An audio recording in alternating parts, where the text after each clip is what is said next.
Assalamualaikum warahmatullahi wabarakatuh. Wilujeng enjing nuju siang haturan sadere sadayana anu parantos ngahadiran acara di dinten anu cerah ieu.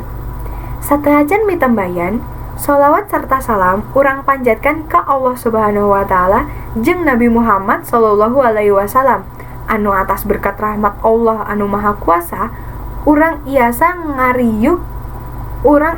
ngariyung dina dinten ieu dalam keayaan sehat walafiat.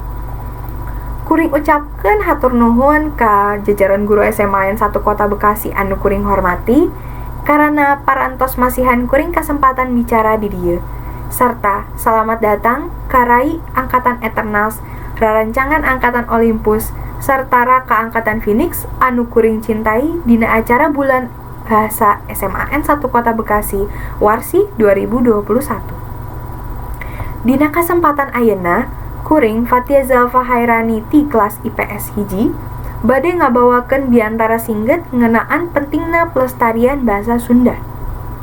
Sapertos anu parantos urang katahui, Indonesia nyaeta negara anu kaya.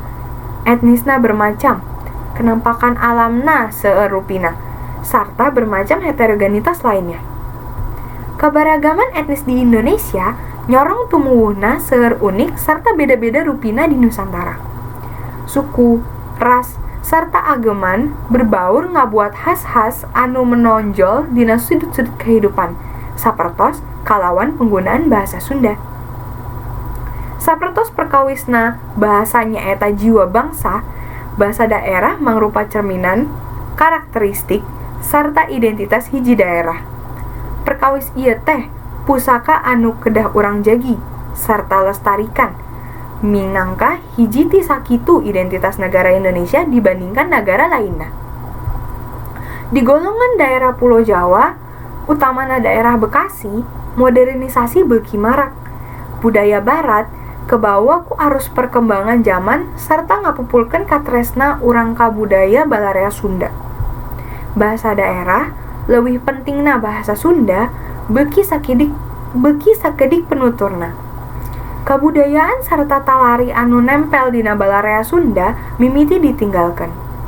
Mangka patut disadari yen bahasa daerah leuwih pentingnya daerah anu parantos ngalaman seueur pergeseran budaya sapertos bahasa Sunda kaancam pisan kelestarianna.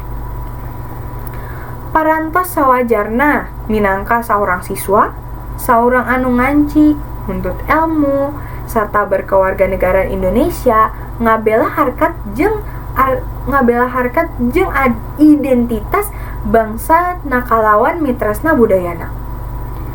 Ngan eta anu biasa kuring sampaikeun ka sakabeh guru anu kuring hormati sarta rarancangan anu kuring sayangi.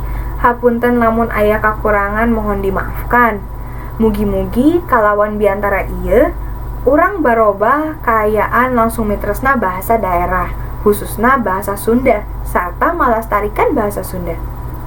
Siang teri ngaprak kura-kura, nangka dagal di imah bunda. Hayu selamatkan Nusantara, liwat tresna bahasa Sunda. Akhir kata, wassalamualaikum warahmatullahi wabarakatuh.